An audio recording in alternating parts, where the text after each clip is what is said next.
Hello my dear students, welcome to Dakshinai classroom. बहुत बहुत बहुत स्वागत है प्यारे बच्चों का दक्षिणाई क्लासरूम चैनल पर। मैं प्रदीप सिंह फिर से आपके साथ हूं नए चैप्टर के साथ जिसका नाम है हीट ट्रांसफर। क्या नाम है बेटा इसका? नाम हीट ट्रांसफर। बेटा बेसिकली नाम से आइडिया तो लगी रहा है क्या चीज है ना। हीट ट्रांसफर कि किस रेट से थर्मल एनर्जी का ट्रांसफर होने वाला है। ठीक है बेटा, देखो एक्चुअली अगर मैं प्रैक्टिकली बताऊं ये कहां जरूरत है। जैसे बेटा मेरे को अगर एयर कंडीशनिंग करनी हो, मान लो किसी बिल्डिंग की, है ना, तो बेटा होता क्या है, बिल्डिंग में बेटा बाहर गर्म है, मान लो अंदर ठंडा करना है मेरे को, ठंडा होगा बाहर गर्म होगा, तो बेटा गर्म से ठंडे की तरफ ना बेटा थर्मल एनर्जी का फ्लो होता है। ये आपने फील किया हो, कभी कड़छी को अगर लेके बर्तन में चलाएं, है ना, मान लो कुछ बना रहे हैं ना, तो कड़छी को लेके चलाते हैं, थोड़ी देर में जहां पर जो हैंडल होता है जिसको आपने पकड़ा था वो गर्म हो जाता है। फिर आप क्या करते हैं, उसको कपड़े में रैप करके फिर चलाने लग जाते हैं। ऐसा ही होता है। तो बेटा इसका मतलब क्या हुआ, वहां पर गर्म था जहां पर वो बेसिकली जो पैन वर्क कर रहा है ना, जो कड़छी है उसका जो मतलब कटोरा वाला शेप है वो पैन में कांटेक्ट में हो तो वो गर्म हो जाता है इस तरफ भी। इसका मतलब थर्मल एनर्जी फ्लो होके आ गई, है ना। तो बेटा अगर बाहर गर्म है और अंदर ठंडा तो थर्मल एनर्जी फ्लो क्या आएगी, और जितनी तेजी से फ्लो क्या आएगी, मेरे को उतना ही बेसिकली मेरे को एसी ऐसा चाहिए वो जो इतनी हीट ही पंप करके बाहर निकाल दे, उतनी थर्मल एनर्जी वो बाहर पंप करता है जितनी आ रही है जब टेम्परेचर मेंटेन रखना है। तो हीट आएगी कहाँ से, सारी की सारी वॉल्स से, है ना, इनफैक्ट खिड़कियों से भी आएगी। तो बेटा हम लोग मतलब ये कभी हमको चाहिए होता है कि हीट अंदर फ्लो कम हो, है ना, ताकि मेरे एसी का भी खर्चा बचे। तो बेटा अगर आपने देखा होगा ना, मतलब जो काफ़ी सारी जगह पे आपने देखा होगा जो बिल्डिंग बनती है तो काफ़ी मोटी मोटी दीवारें बनाते हैं। उसका पीछे रीज़न यही होता है कि वो एक इंसुलेशन होता है। जैसे मोटा कंबल ले लेते हैं तो फिर मतलब कहते हैं सर्दियों में ठंड नहीं लग रही, मोटा कंबल ले लेते हैं ठंड नहीं लगती। क्यों नहीं लगती? क्योंकि बेटा लेयर अगर बड़ी हो गई, थिकनेस बड़ी हो गई, तो फिर क्या होता है, हम कहते हैं कि भाई हीट ट्रांसफर कम हो रहा है। बेसिकली हमको हीट ट्रांसफर कभी बढ़ाना होता है कभी घटाना होता है। बढ़ाना क्या होता है बेटा, इंजन की अगर ओवर हीटिंग हो जाए तो इंजन सीज कर जाता है, पिस्टन जो इंजन में मूव करता है वो फैल फैल के चिपक जाता है कई बार सिलेंडर पे, है ना, तो फिर हम बोलते हैं इंजन सीज हो गया। तो बेसिकली हम आपको ये बताना चाह रहे हैं कि कभी हम चाहते हैं हीट का जल्दी जल्दी फ्लो हो जाए इंजन से, है ना, तो कैसे कभी हमको फ्लो ज़्यादा करना होगा और कभी हमको फ्लो कम भी करना होगा, है ना, या हमारी बॉडी से हीट का फ्लो कम हो जाए बाहर को, अगर ठंड है तो हम क्या करते हैं जैकेट वैकेट डाल लेते हैं, ऐसा मटीरियल कोशिश करते हैं यूज़ करने की कि थर्मल एनर्जी का फ्लो कम हो। ठीक है, आई होप बेटा मैं आपको समझा पाऊँ। तो मतलब कभी हमको थर्मल एनर्जी का फ्लो बढ़ाना है इंजन से, जल्दी जल्दी हीट रिजेक्ट करे सराउंडिंग को, और कभी जब सर्दियों का टाइम मैं चाहूँगा मेरी बॉडी से हीट बाहर ना निकले, है ना। तो बेटा लेकिन मेरे को इसके लिए सबसे पहले क्या जानकारी होनी चाहिए बेटा, मतलब थर्मल एनर्जी का फ्लो डिपेंड किस पे करता है। मैं आप देख रहे हो बार बार मैं वर्ड यूज कर रहे हो थर्मल एनर्जी का फ्लो। बेटा ये जो हीट ट्रांसफर ना, ये एक्चुअली ये थोड़ा सा गलत वर्ड है ना। Heat itself is a transfer process, ये नाम ही गलत है ना। चैप्टर का जो नाम होता है इन जनरल हीट ट्रांसफर, ये नाम ही गलत है, क्योंकि हीट होता है थर्मल एनर्जी का फ्लो, है ना। एनर्जी का जो फ्लो होता है because of temperature difference, that is known as heat. तो heat is itself a transfer process. क्या ये बात समझ में आ गई बेटा? मैंने पहले भी आपको एग्जांपल दिया था, अगर आपको कोई थप्पड़ मारे तो आपको गाल गर्म हो जाता है, कान थोड़ी देर में गर्म होता है ना। तो बेटा गाल गर्म हो जाता है क्योंकि जैसे ही थप्पड़ मारा तो मॉलिक्यूल्स वाइब्रेट करने लगे वहां पे, है ना। और वो क्या हो गया, वाइब्रेट जो कर रहे हैं मॉलिक्यूल्स, वो बता रहे हैं वहां का टेम्परेचर बढ़ गया, है ना, वहां पर थर्मल एनर्जी जनरेट हो गई। अब यहाँ का टेम्परेचर ज्यादा और कान का कम है, तो थर्मल एनर्जी फ्लो करके जाती है बिकॉज ऑफ टेम्परेचर डिफरेंस। कान ठंडा है और ये गर्म है तो फिर कान थोड़ी देर में गर्म हो जाता है, तो कान गर्म हो बिकॉज ऑफ हीट, है ना। तो बेटा हीट क्या है, हीट और थर्मल एनर्जी में फर्क है, थर्मल एनर्जी का फ्लो जो है वो हीट। ठीक है, तो प्यारे बच्चों मैं बस आपको ये कहना चाह रहा हूँ, जो एनर्जी फ्लो करती है because of temperature difference is known as heat. अब बेटा जो हीट फ्लो होने के ना बेटा तीन मोड्स होते हैं। जैसे कड़छी में फ्लो क्या है उसको बोलते हैं कंडक्शन, जैसे सॉलिड्स में फ्लो क्या आ रहा है ना, तो उसको बोलते हैं कंडक्शन। एक होता है कभी कभी आपने देखो कैंडल मतलब ऊपर गर्म होता है ना, गर्म हवा बेसिकली ऊपर जाती है, गर्म हवा ना कम डेंसिटी होती है ना, वो फैल जाती है इसलिए ऊपर जाते हैं, हॉट एयर बैलून ऊपर उड़ते रहते हैं, तो बेटा पॉइंट फोर्स के कारण वो ऊपर चला जाता है ना। तो ये हो गया बेटा कन्वेक्शन। रेडिएशन क्या होता है, सूरज के सामने खड़े हुए तो बेटा इलेक्ट्रोमैग्नेटिक वेव्स की फॉर्म में जो आ रही है बेटा energy, that is known as radiation. तो बेटा तीन मोड्स है, कंडक्शन, कन्वेक्शन, रेडिएशन। अभी तीनों को तो मैं एक्सप्लेन नहीं कर पाऊंगा, है ना। आज एक की बात करता हूँ, कंडक्शन, है ना, फिर अगली टर्न में बात कर लेंगे कन्वेक्शन की और फिर रेडिएशन की, है ना। कन्वेक्शन का तो नाम ही सीखना है, पता नहीं क्यों मतलब उसको कोर्स में नहीं रखा गया है ना, तो उस पर कोई मतलब न्यूमेरिकल हमको कोई नहीं सीखनी, उस पर कोई फॉर्मूला हमको नहीं डेवलप करना है। हमको जो डेवलप करना होगा वो किस पे डेवलप करना होगा, केवल रेडिएशन के बारे में पढ़ना है और कंडक्शन के बारे में। तो कंडक्शन के बारे में बेटा मेरे को अभी पढ़ना है, बस मैं आपको अभी एक चीज़ बताना चाह रहा हूँ, प्लीज़ मेरी बात सुनेंगे बहुत ध्यान से। कंडक्शन क्या है बेटा, इन जनरल जो सॉलिड्स में जो फ्लो होता है ना थर्मल एनर्जी का, दैट इज कंडक्शन। ठीक है, अब वो कैसे होता है आइए उसको समझने की कोशिश करते हैं। जैसे मान लीजिए मेरे को इन जनरल एक बार में पढ़ना होगा कैसे फ्लो हो रहा है, ठीक है। तो बेटा देखो कभी कभी ना कुछ एक टर्म्स है जो यहाँ पे यूज होंगी, तो उन टर्म्स को बेटा हम क्या करेंगे फटाफट से नोट करते चलेंगे, ताकि मतलब ऐसा ना रहे कि जब टर्म यूज हो तो हम समझ ना पाए। तो बेटा आइए कुछ टर्म्स के नाम सुन लेते हैं। सबसे पहला नाम है सोर्स। सोर्स बेटा फटाफट से लिखेंगे। सोर्स क्या चीज है बेटा? अ source is a body having infinite heat capacity and temperature greater than the surrounding. बेटा सोर्स जो है वो इनफाइनाइट हीट कैपेसिटी का एक सोर्स है और उसका टेम्परेचर सराउंडिंग से बड़ा होता है। हीट कैपेसिटी इनफाइनाइट का मतलब होता है कितनी मर्जी थर्मल एनर्जी उससे ले लो उसका टेम्परेचर घटेगा नहीं। सोर्स क्या करता है बेटा? थर्मल एनर्जी सप्लाई करता है। सोर्स इज अ मतलब सोर्स क्या है बेसिकली? सोर्स है इनफाइनाइट हीट कैपेसिटी बेसिकली उसकी है और उसका टेम्परेचर घटता नहीं, उससे जितनी मर्जी थर्मल एनर्जी ले लो। A source is a body having infinite heat capacity and temperature greater than the surrounding. Infinite heat capacity का मतलब क्या? उसका टेम्परेचर अगर 1 डिग्री सेंटीग्रेड से घटाना है तो सी डेल्टा टी बेटा हीट कैपेसिटी होती है 1 डिग्री सेंटीग्रेड से बढ़ाने के लिए या घटाने के लिए कितनी थर्मल एनर्जी लेनी पड़ेगी या देनी पड़ेगी। तो प्यारे बच्चों सोर्स क्या होता है? एक मतलब हीट कैपेसिटी होती है 1 डिग्री सेंटीग्रेड से टेम्परेचर बढ़ाने के लिए जो थर्मल एनर्जी देनी पड़ेगी या लेनी पड़ेगी। ठीक है, तो बेटा मेरी बात सुनिए ध्यान से। इनफाइनाइट है मतलब वो उसका टेम्परेचर ना बढ़ेगा ना घटेगा, है ना। Any amount of heat can be extracted from the source without changing its temperature. Any amount of heat can be extracted from the source without changing its temperature.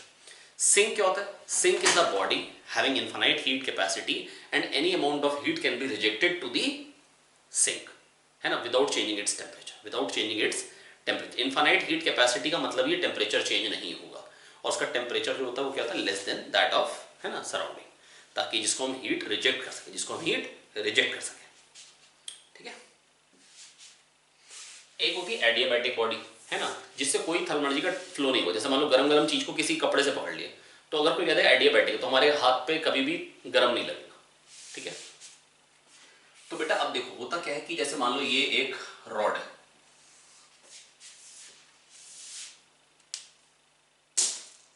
ठीक है, ये एक रॉड है, ये गर्म चीज है ना। यहां पर टेम्परेचर मान लो T1 है और यहां टेम्परेचर मान लो T2 है। और T1 जो है प्यारे बच्चों वो T2 से बड़ा है। ठीक है। अब T1 अगर T2 से बड़ा है, ध्यान से सुनिए मेरी बात, तो बेटा थर्मल एनर्जी का फ्लो किस पे डिपेंड करेगा? जो हीट फ्लो रेट होगा वो किस पे डिपेंड करेगा? H, जो हीट करंट है, 1 सेकंड में कितना थर्मल एनर्जी का फ्लो होगा।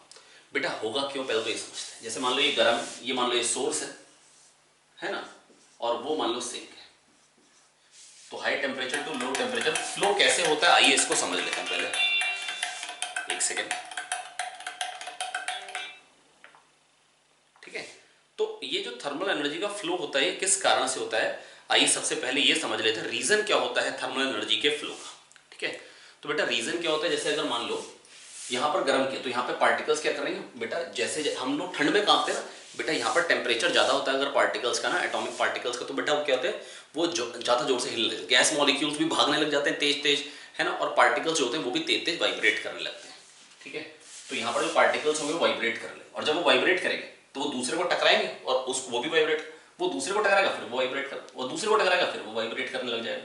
तो बेसिकली जब टेम्परेचर ज्यादा तो वाइब्रेशन चालू होता है, और वाइब्रेशन होगा तो पड़ोसी को टकरा के वाइब्रेशन पास ऑन कर देगा, that is thermal energy pass on करता जा रहा है।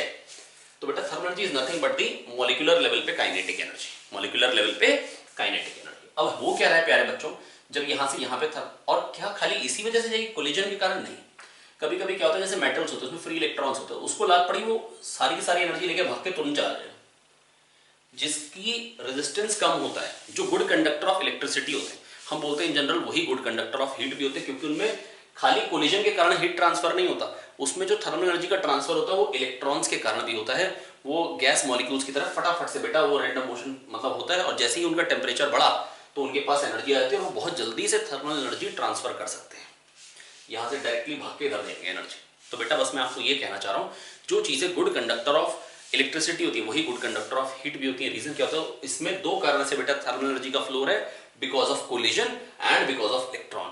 मतलब इलेक्ट्रॉन को लगेगा तो इलेक्ट्रॉन को लाद पड़ेगी, जोर से भाग के जाएगा और एनर्जी ट्रांसफर कर सकता है। यहाँ पर स्लो मूविंग इलेक्ट्रॉन्स, यहाँ पे फास्ट मूविंग, तो बेटा यहाँ से बार बार जाके वो एनर्जी ट्रांसफर करके आ सकते हैं। ठीक है। तो बेटा दो कारण से हीट ट्रांसफर हो जाएगा, दो कारण से थर्मल एनर्जी का ट्रांसफर हो जाएगा। एक क्या होगा, बाय कोलिजन, और दूसरा क्या होगा, इलेक्ट्रॉन्स के मोशन के कारण। देखो बेटा अब होता कैसे ना बेटा, प्रोसेस कैसे स्टार्ट होता है। जैसे अगर मैंने इनको मान लो सोर्स और सिंक को लगाया तो कैसे प्रोसेस चल, और ये लैग्ड कंडक्टर है, लैग्ड मतलब इंसुलेटेड, खाली इधर को थर्मल एनर्जी का ट्रांसफर होगा। तो बेटा अब ये होता किस तरीके से मैं आपको समझाता हूँ। जैसे मान लो कि भाई अपना ना मतलब हमारा कोई स्टूडेंट था, है ना, खूब खाते पीता, मतलब उसका खाने पीने का बहुत शौक था।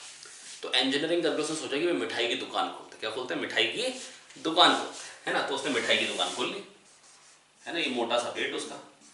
अब उसको पता लगा कि प्रदीप सर आ रहे हैं यहाँ पे, मैं उसके गाँव जा रहा था, तो उसको पता लगा प्रदीप सर आए। तो उसने सोचा कि भैया आप क्या करते हैं, अपने लोग ना एक काम करते हैं, उनको दिखाते हैं कि हम तो अच्छे आदमी हैं। तो उसने क्या किया, खूब सारे मतलब जितने भी पुअर पीपल थे उनको बुलाया और बोला कि आज हम तुमको मुफ्त में मिठाई खिलाएंगे, और बिठा दी उनको लाइन में, है ना। यहाँ पे बैठ गए सारे के सारे आके, है ना। तो मतलब इस तरीके से बैठा दी सारे लाइन में, ठीक है। तो ऐसे ऐसे सारे बैठ गए लाइन में, ठीक है। तो अब ये जब सारे बैठ गए लाइन में से, और यहाँ पर उसने अपनी दुकान का छोटू खड़ा कर दिया, पतला दुबला आदमी। तो ये क्या करता था, ये यहाँ से एक थाली लेता था, पास करता था, तो ये कुछ खा लेते थे, आगे थाली पास करते, फिर कुछ खा लेते थे, आखिरी वाले को तो कुछ मिला ही नहीं। जब पहली थाली बेचारा ऐसे ही बैठा गया, तो उसको लगा अपनी तो झंड हो गई। लेकिन ये जो था, ये उसको आज प्रूव करना है कि ये अच्छे काम कर रहा है। तो इसने क्या कि एक और थाली पास करी। अब उसको एक पीस मिला, लेकिन तब भी ये बहुत ज्यादा खा गए और इनका वजन हल्के हल्के बढ़ता जा रहा है। अब क्या होगा बेटा, जैसे जैसे थाली आएगी, तो पहले इसको एक ही पीस मिला, दूसरी वाली थाली, तीसरी वाली जब आई, अब इसको काफी सारे पीसेस मिले, है ना। अब क्या, वो फिर से थाली पास कर, और थाली लगातार पास कर, लोग खाते जा रहे खाते, अब पेट भर गया, है ना। और अब थाली फिर आई, तो अब सोचा अब तो जगह तो नहीं पेट, तो इन्होंने जेबें भरनी चालू करी, कल खाएंगे, घर वालों को खिलाएंगे, है ना। तो जेबें भरनी चालू करी, शर्ट में भी डाली इधर उधर मिठाई।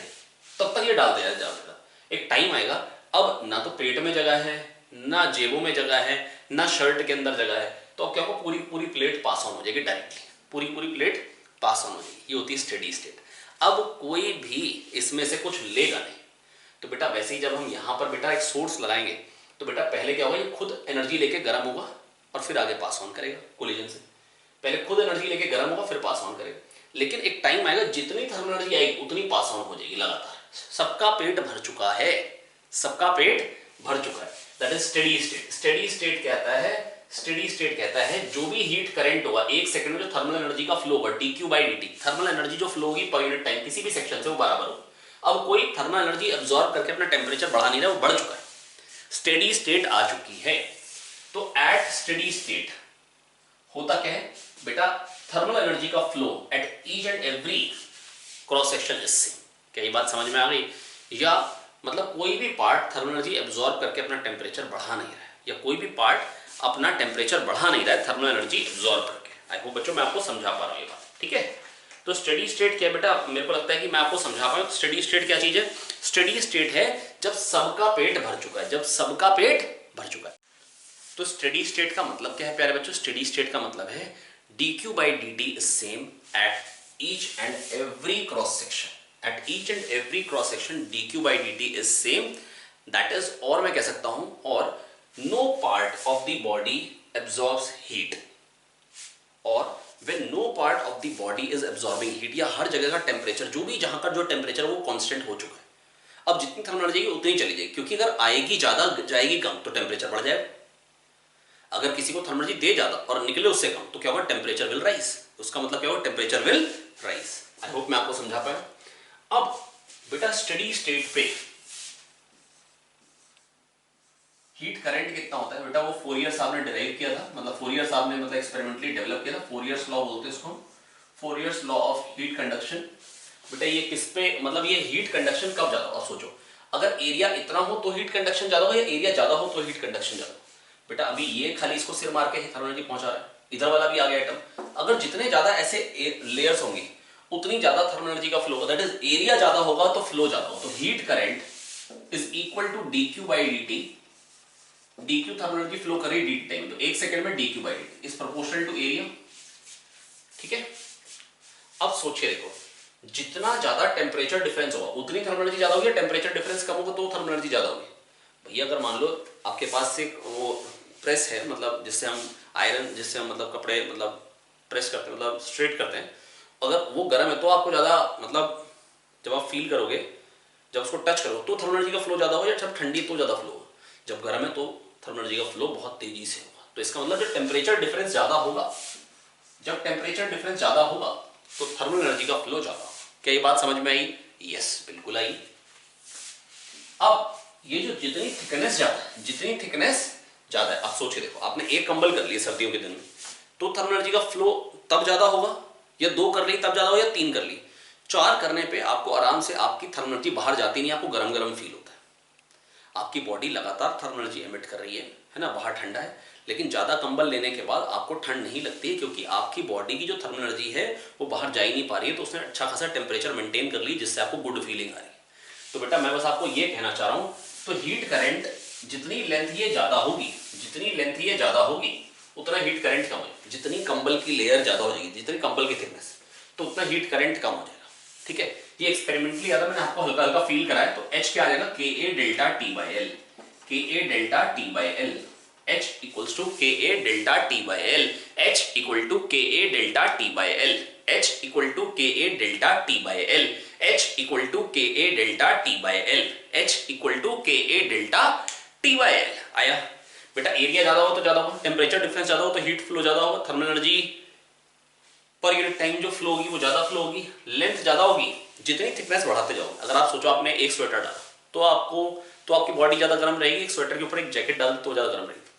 और सोचो एक स्वेटर जैकेट और एक और जैकेट है ना, अब आप चल नहीं पाओगे है ना, लेकिन बेटा अब क्या होगी कंडीशन, अब आपकी बॉडी काफी ज्यादा गर्म रहेगी, क्योंकि थर्मल एनर्जी का फ्लो होने के लिए आपने इंसुलेशन की थिकनेस बढ़ा दी। जितनी थिकनेस ज्यादा होगी एल, उतना हीट करंट कम हो जाएगा, उतना हीट करंट कम हो जाएगा।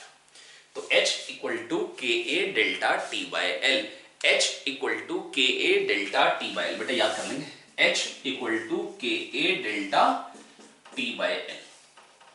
ठीक है, H equal to K A delta T by L. अब देखो बेटा, I होता है V बाई आर, करंट जो होता है वो होता है पोटेंशियल डिफरेंस अपॉन रेजिस्टेंस, और यहाँ जो हीट करंट है एक सेकंड में जो थर्मल एनर्जी फ्लो करेगी, उसको भी अगर मैं इससे कहूँ, ये पोटेंशियल डिफरेंस और ये रेजिस्टेंस, तो temperature difference upon thermal resistance बोल सकते हैं, 1 बाई के एल बाई ए बन जाएगा अगर ऐसे लिखूंगा तो इस क्वांटिटी को क्या बोल देते हैं, थर्मल रेजिस्टेंस। क्या बोल देते हैं, थर्मल रेजिस्टेंस।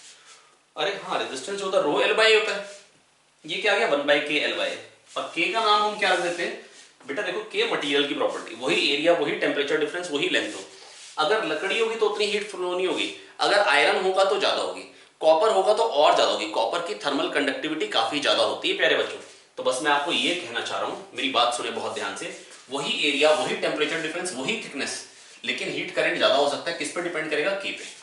तो के अगर ज्यादा है तो हीट करंट ज्यादा होगा, मतलब ये बता रहा है कितनी बॉडी ज्यादा कंडक्टिंग है, तो इसलिए हमने इसका नाम रख दिया conductivity, thermal conductivity.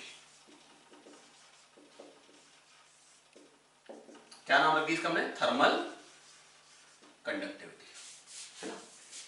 H equal to K A delta T by L. आया, बिल्कुल आया, कोई दिक्कत नहीं है प्यारे बच्चों, मैं समझा पाया, बिल्कुल समझा पाया। तो बेटा हमने क्या क्या पढ़ लिया, सोर्स। सोर्स क्या होता है, इनफाइनाइट हीट कैपेसिटी की बॉडी होती है, इनफाइनाइट हीट कैपेसिटी की बॉडी, जिससे जितनी मर्जी थर्मल एनर्जी ले लो लेकिन उसका टेम्परेचर चेंज नहीं होगा, विदाउट चेंजिंग इट्स टेम्परेचर। उसका टेम्परेचर जो है सराउंडिंग से ज्यादा, तभी वो हीट दे सकता है। सिंक, जिसको जितनी मर्जी थर्मल एनर्जी दे दो उसका टेम्परेचर चेंज नहीं होगा, उसकी भी इनफाइनाइट हीट कैपेसिटी है। ठीक है, और मैंने क्या बताया आपको, adiabatic body. Adiabatic body non conducting body, है ना। अगर इसकी लेवल बोलो जिसका के जीरो होगा, जिससे हीट करंट जीरो है, जिसका के क्या होगा, जीरो, जिसका के क्या होगा प्यारे बच्चों, जीरो। आई होप मैं आपको समझा पाया। तो H equal to K A delta T by L, temperature difference upon thermal resistance होता है हीट करंट। थर्मल रेजिस्टेंस क्या हो गया, 1 बाई के एल बाई, क्या हो जाता है 1 बाई के एल बाई। आया, बिल्कुल आया। ठीक है, तो ये चलिए ये अब सफाई करते हैं।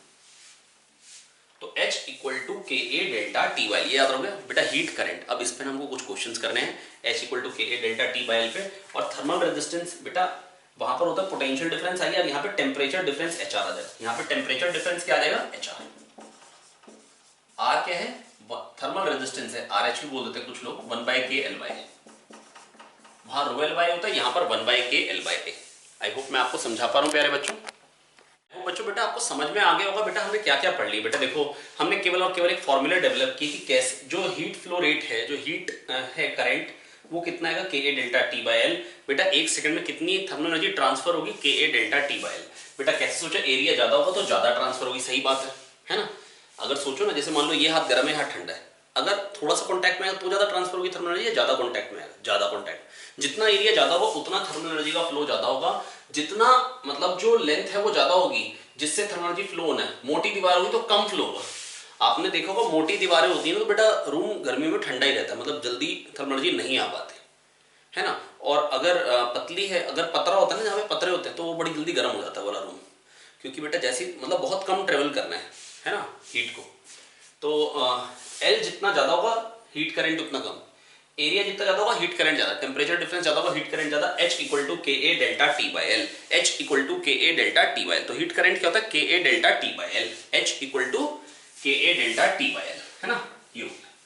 तो प्यारे बच्चों हमने फॉर्मूला डेवलप कर ली है, क्या डेवलप कर ली है, H equal to K A delta T by L. Source क्या होता है, जिससे जितनी मर्जी थर्मल एनर्जी ले लो टेम्परेचर नहीं घटेगा, है ना। सिंक क्या होता है, जिसको जितनी मर्जी थर्मल एनर्जी दे दो टेम्परेचर नहीं बढ़ेगा उसका। एडियाबैटिक वॉल क्या होती है, जिसका के जीरो होता है, जिसका के जीरो होता है, ठीक है। एक एडियाबैटिक होती है जिसका के जीरो, जिससे हीट करंट जो है H equal to K A delta T by L, तो वो जीरो हो गया, है ना। के जीरो तो हीट करंट जीरो। तो एडियाबैटिक वॉल कौन सी होती है, एडियाबैटिक के जीरो। अच्छा डायाथर्मिक क्या होती है, जिसका के इनफाइनाइट होता है। बेटा टेम्परेचर डिफरेंस अपॉन रेजिस्टेंस होता है हीट करंट।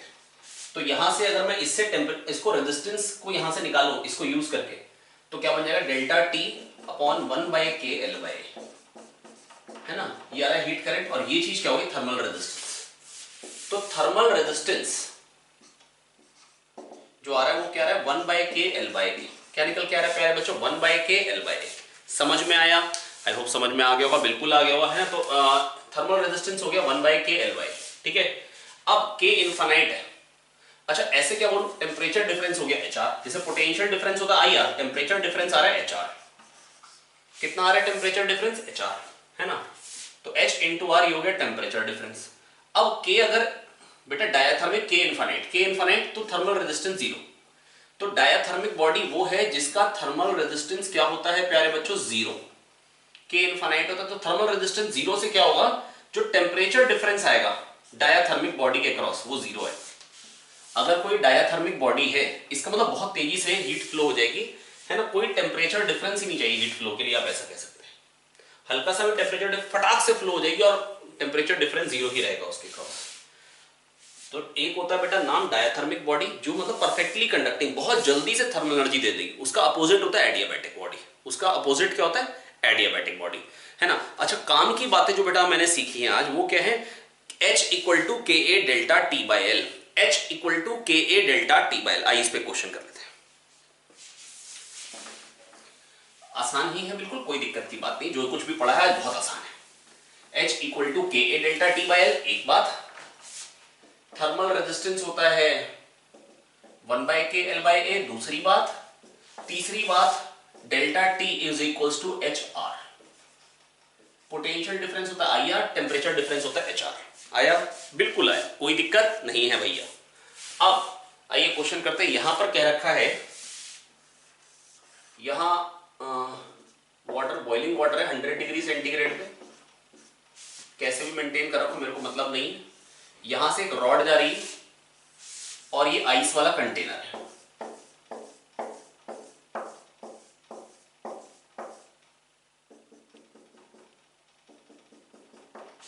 ठीक है। अब क्या होगा प्यारे बच्चों, 0 डिग्री सेंटीग्रेड पे आइस,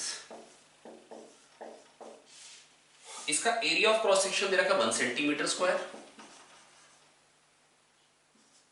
थर्मल कंडक्टिविटी दे रखी 100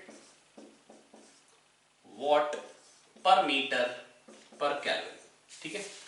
और find the rate at which ice is melting. आपको बताना है find the rate at which ice is melting, find the rate at which ice is melting। ठीक है, तो कैसे करेंगे प्यारे बच्चों, आइए देखते हैं। बेटा देखो, इसमें एक सेकंड में कितनी पिघल जाएगी आइस, एक सेकंड में कितनी पिघल जाएगी, एक सेकंड में कितनी थर्मल एनर्जी आएगी, के ए डेल्टा टी बाय, एक सेकंड में इतनी एनर्जी आएगी। के कितना है 100, एरिया कितना 1 सेंटीमीटर स्क्वायर, तो मीटर स्क्वायर में क्या आ जाएगा 10 की पावर -2 का स्क्वायर। के ए डेल्टा टी कितना हो गया 100 बाय एल, लेंथ दे रखी इसकी 1 मीटर, मैं देना भूल गया था। तो बेटा के ए डेल्टा टी बाय एक सेकंड में इतनी थर्मल एनर्जी आ रही, और के किसमें दे रखा है वॉट में। ठीक है, तो एक मतलब एक सेकंड में कितना पिघल रहा होगा, मान लो एक सेकंड में डीएम पिघलेगा डीटी टाइम में, तो एक सेकंड में dm by dt into latent heat of fusion क्या होती है बेटा 80 कैलोरी इंटू 4.2 कर दीजिए तो जूल्स में। ठीक है, तो प्यारे बच्चों बस मैं आपको इतना कहना चाह रहा हूँ, आप बहुत ध्यान से समझिए मेरी बात जो मैं आपको समझाना चाह रहा हूँ। के A delta T by L इतनी थर्मल एनर्जी आ रही है, अगर एक सेकंड में डीएम बाई डीटी मास पिघला आइस का तो ml थर्मल एनर्जी मिली होगी, तो बस इसको ml के बराबर कर दीजिए। एक सेकंड में इतनी आई, एक सेकंड में ये थर्मल एनर्जी आ रही और एक सेकंड में ये मास पिघला, तो एक सेकंड में आई कितनी होगी ml, m पिघालने के लिए ml थर्मल एनर्जी चाहिए, m मास ऑफ आइस को मेल्ट करने के लिए थर्मल एनर्जी कितनी चाहिए प्यारे बच्चों ml। आया, बिल्कुल आया, कोई दिक्कत नहीं। तो ये हो गया एक question.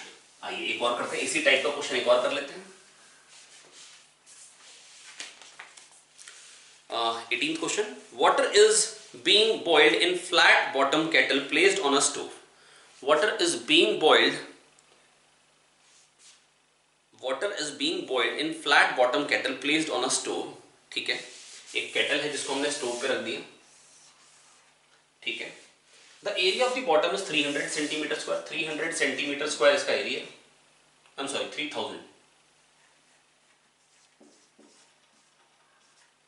3000 centimeters and the thickness is 2 mm।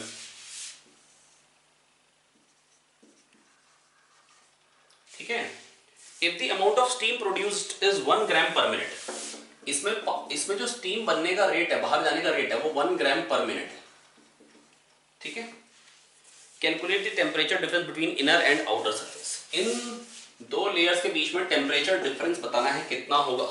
Question क्या है, what is the temperature difference, what calculate the difference of temperature between inner and outer surface of the bottom। K for material is 0.5 calorie per degree centigrade per second per centimeter। K जो material का है वो है 0.5 calorie पर second पर centimetre पर degree centigrade. ठीक है, इसके बाद लेटेंट हीट ऑफ स्टीम दे रखी है 540, तो बचपन से हमको पता ही है। तो बेटा अब देखो मेरी बात सुनो, 1 ग्राम पर मिनट, तो एक सेकंड में कितनी निकलेगी 1/60 ग्राम पर सेकंड। तो थर्मल एनर्जी मिल कितनी होगी, जो हीट करंट होगा वो कितना होगा बेटा। अगर 1/60 ग्राम अगर इवेपोरेट हो रहा है तो 1 ग्राम को इवेपोरेट करने के लिए 540 एनर्जी लगती है, 540 कैलोरीज। तो 1/60 ग्राम के लिए 1/60 इंटू 540, जिसकी वैल्यू क्या है 9 कैलोरीज पर सेकंड थर्मल एनर्जी का फ्लो का रेट है। तो ये हीट करंट हो गया 9। इसको किसके बराबर कर देंगे, के ए डेल्टा टी जो मेरे को निकालना है बाय। तो के कितना दे रखा है 0.5 सेंटीमीटर में, कोई दिक्कत की बात नहीं, मैं सारे में सबके लिए वही यूनिट ले लूंगा। एरिया कितना है 3000 सेंटीमीटर स्क्वायर। तो ये सेंटीमीटर स्क्वायर और इसमें पर सेंटीमीटर, तो 1 सेंटीमीटर अभी ऊपर है तो लेंथ को भी सेंटीमीटर में लेना पड़ेगा। 2 mm है तो 0.2 सेंटीमीटर, 2/10 0.2 सेंटीमीटर। के ए डेल्टा टी, अच्छा डेल्टा टी अभी नहीं लिखा, और मेरे को निकालना क्या है डेल्टा टी। पॉइंट हटाइए है ना, 3 जा 1000 और ये कितना जाएगा 6/5 इंटू 10 की पावर -3, ये आ गया डेल्टा टी। तो कितना हो जाएगा 1.2 इंटू 10 की पावर -3। नहीं आया समझ में? तो प्यारे बच्चों मेरी बात सुन लो बहुत ध्यान से, मैं बस आपको इतना कहना चाह रहा हूं, जो टेम्परेचर डिफरेंस है वो मेरे को कैलकुलेट करना है, और टेम्परेचर डिफरेंस बेटा होगा कितना, मेरी बात सुनिए बहुत ध्यान से। टेम्परेचर डिफरेंस इसके क्रॉस जो है वो होगा कितना बेटा, हीट करंट पहले मेरे को निकालना था बेटा, जितनी थर्मल एनर्जी आ रही होगी 1 सेकंड में अगर H आएगी और 1 सेकंड में बेटा 1/60 ग्राम इवेपोरेट हो रहा है, 1 ग्राम को इवेपोरेट करने के लिए L देनी पड़ती तो M के लिए ML, इतनी थर्मल एनर्जी मतलब इसको मिल रही है, कहां से मिल रही है, यहां से। और कितनी आ रही होगी, KA delta T by L के बराबर करिए, K आपको पता है, A आपको पता है, L आपको पता है, एक ही अननोन है और एक अननोन तो होना ही चाहिए। आई होप बच्चों मैं आपको समझा पाया हूं, कोई खास मुश्किल बात नहीं है। तो हम बेटा खाली प्रैक्टिस एक ही चीज की कर रहे हैं, आप बहुत ध्यान से देखें। तो H equal to KA delta T by L आया समझ में, आई होप समझ में आ गया होगा बच्चों। अच्छा ये जो डेल्टा T बाय L है इसका नाम पता क्या होता है, टेम्परेचर ग्रेडियंट। वन लेंथ में कितना टेम्परेचर ड्रॉप हो, इसका नाम होता है temperature gradient, delta T by है ना। 1 सेकंड में कितना टेम्परेचर में चेंज आएगा, एक मतलब एक वन लेंथ में कितना टेम्परेचर में चेंज आएगा, वन लेंथ में टेम्परेचर में चेंज कितना आएगा, ठीक है। चलिए ये हो गया। इसके बाद एक क्वेश्चन और कर लेते हैं फटाफट से। कितने कर लिए अभी हमने, 2 क्वेश्चन कर लिए हैं, एक और कर लेते हैं। Question number 20, a closed cubicle box made of perfectly insulating material has wall of thickness 8 centimetre and only way of heat to enter or leave the box is through solid cylindrical metallic plugs, each of cross sectional area 12 centimeter square and length 8 centimeter, fixed in the opposite walls of the box as shown in figure। मैं बताता हूं condition क्या है। Condition ये, एक room है पूरा का पूरा एडियाबैटिक वॉल्स है,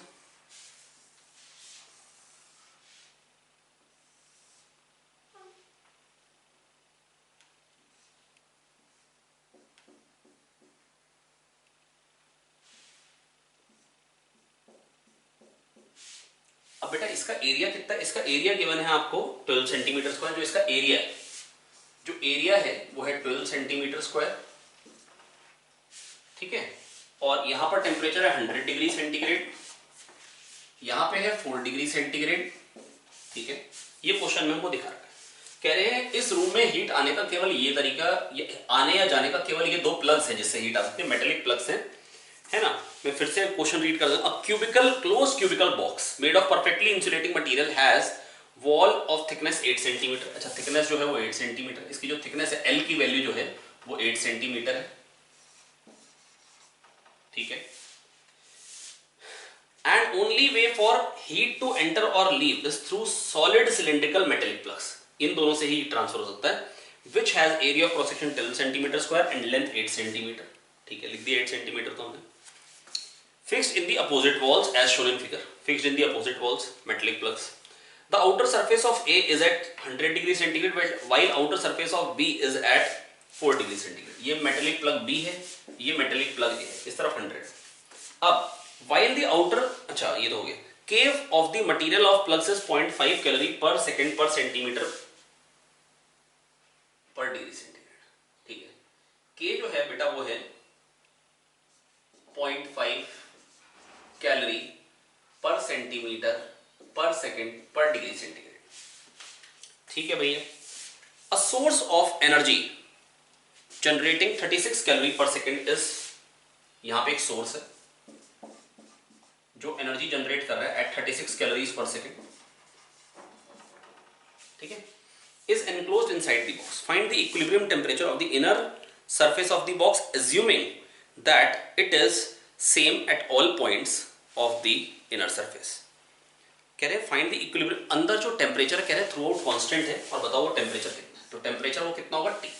बेटा एक बार इसको अटेम्प्ट करने की कोशिश करें। यहां से 36 कैलोरी पर सेकंड प्रोड्यूस हो रही है, यहाँ 100 है, यहाँ 4 है। आपको ये बताना है कि अंदर जो इक्विलिब्रियम स्टेट में टेम्परेचर होगा, स्टेडी स्टेट में वो कितना होगा। बेटा देखो बहुत सिंपल है, मान लो यहाँ से हीट करंट जो आ रहा है H1 आ रहा है, यहाँ से 36 और आई, और यहाँ से जा कितना रहा होगा H2। तो मैं आपसे ये कह रहा हूं कि H1 plus 36 is equal to H2, H1 plus 36 is equal to H2। मतलब मैं ये मान ले रहा हूं कि 100 जो है वो T से बड़ा है।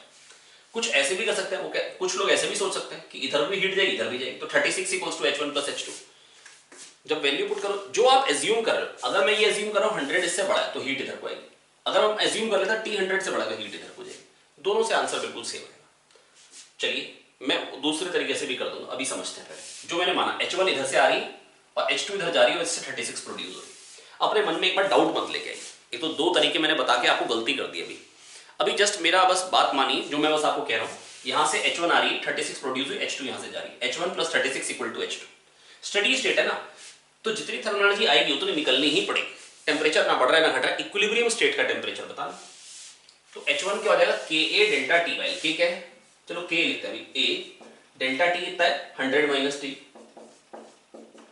अगर थर्मल एनर्जी इधर आए तो ये ज्यादा टेम्परेचर होगा, ये कम होगा, 100 minus T by plus 36 is equals to K A delta T कितना जाएगा T माइनस 4, इधर से इधर जा रही तो T minus 4 by L।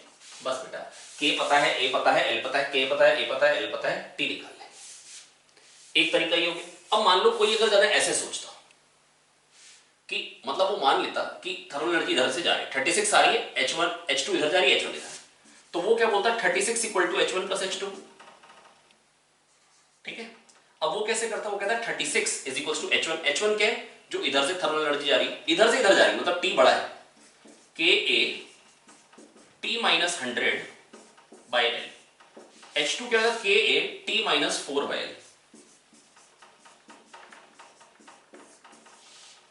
KAL पता है।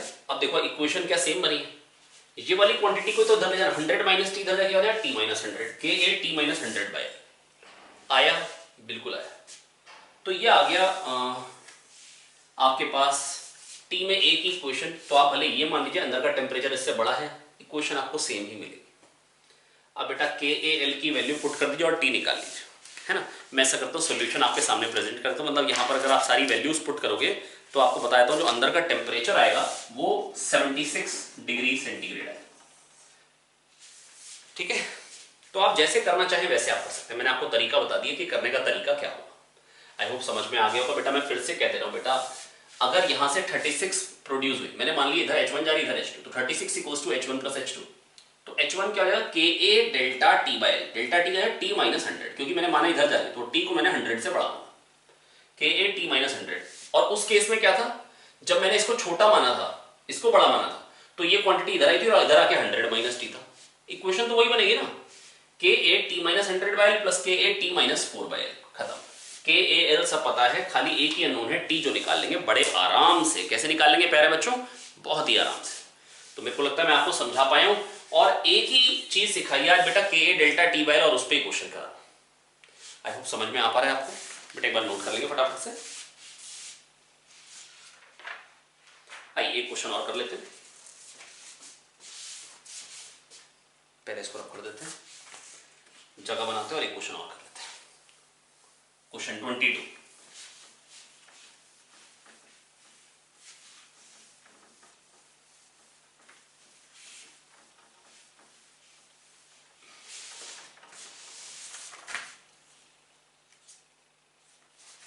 ठीक है। आइए देखते हैं क्वेश्चन क्या है बच्चों। ये क्वेश्चन है, one and of a copper rod of uniform cross section and of length 1.5 meter is in contact with ice and other end with water।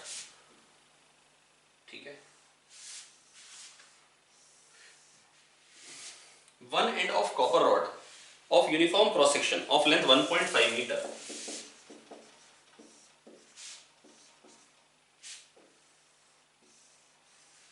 is in contact with ice and other end with water। ठीक है, at what point along its length should a temperature 200 degree centigrade be maintain. इस पे कहां पे बेटा, एक तरफ पानी है और एक तरफ आइस है।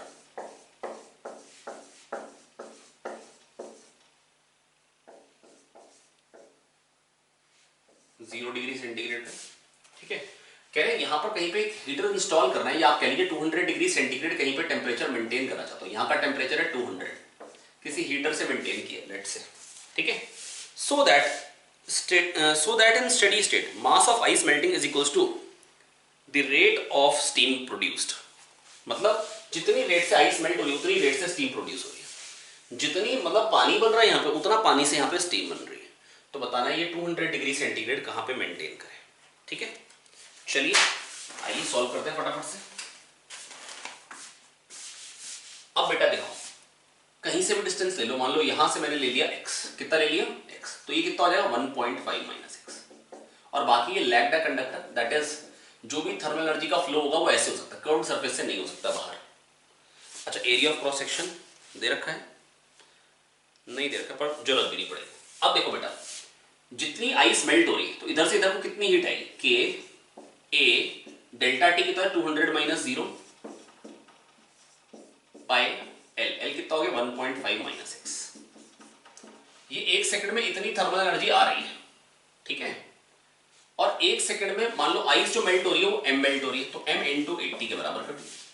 एक सेकंड में इतनी थर्मल एनर्जी आई, एक सेकंड में जो मेल्ट होगी उसमें उसको dm बाई dt लिखो तो ज्यादा अच्छा, dt टाइम में dm मेल्ट हो तो एक सेकंड में dm बाई dt, तो ka 200 माइनस 0 बाय l, ये हो गया कितना हीट करंट है इस तरफ, और इस तरफ कितना हीट करंट होगा प्यारे बच्चों, के ए डेल्टा टी कितना होगा 200 माइनस 100, ये 100 डिग्री सेंटीग्रेड पे वाटर है जो कि स्टीम में कन्वर्ट हो रहा है, K A 200 minus 100 by L, L कितना हो गया यहाँ पे x, है ना, और इधर जो एक सेकंड में एनर्जी आ रही है उससे एक सेकंड में जो स्टीम प्रोड्यूस हो रही है वो dm बाई dt प्रोड्यूस हो रही है, dm by dt into L, ml जो स्टीम प्रोड्यूस होने का रेट हो गया। बेटा प्लीज मेरी बात सुने, के A delta T by L, K A 200 minus 0 by L 1.5 minus x, के ए 200 माइनस 100 अपॉन एक्स, के A delta T by L, ये हो गया हीट करंट इधर, और एक सेकंड में आइस कितनी मेल्ट होगी 1 dm बाई dt, बेटा dm मेल्ट हो रही है dt टाइम में, तो एक सेकंड में dm by dt into L कर दिया, ये आ गया, ये हो गया heat current is equals to ml के बराबर कर दिया।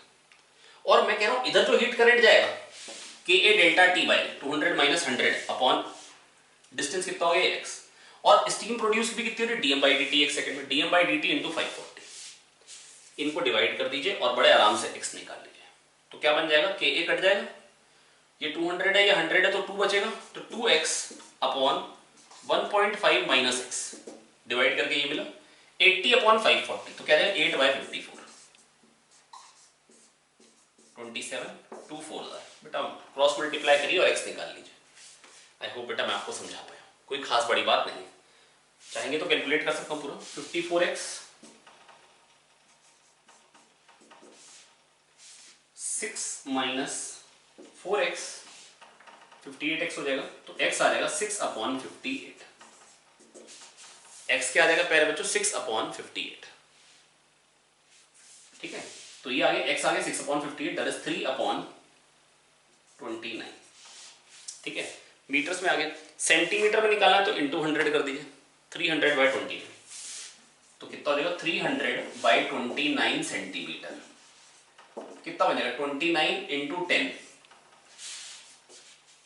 29 10 290 होता है, 10 बचा 0 लगाया, 29 3 तो 10.3 सेंटीमीटर, ठीक है, and this is the answer.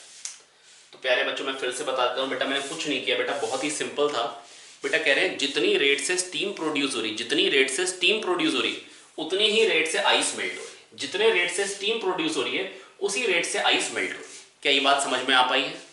तो बेटा इधर को जो फ्लो होगा हीट करंट के ए 200 माइनस 0 बाई एल, ये 1.5 माइनस एक्स क्योंकि इसको एक्स कह दिया, बराबर dm बाई dt इंटू 80। एक सेकंड में बेटा अगर इतना मास पिघला तो इतना पिघालने के लिए ml थर्मल एनर्जी देनी पड़ेगी ना, तो जो आ रही है उसको ml के बराबर किया, और उधर जो जा रही के ए डेल्टा टी कितना होगा 200 minus 100 upon x is equals to dm by dt into 540।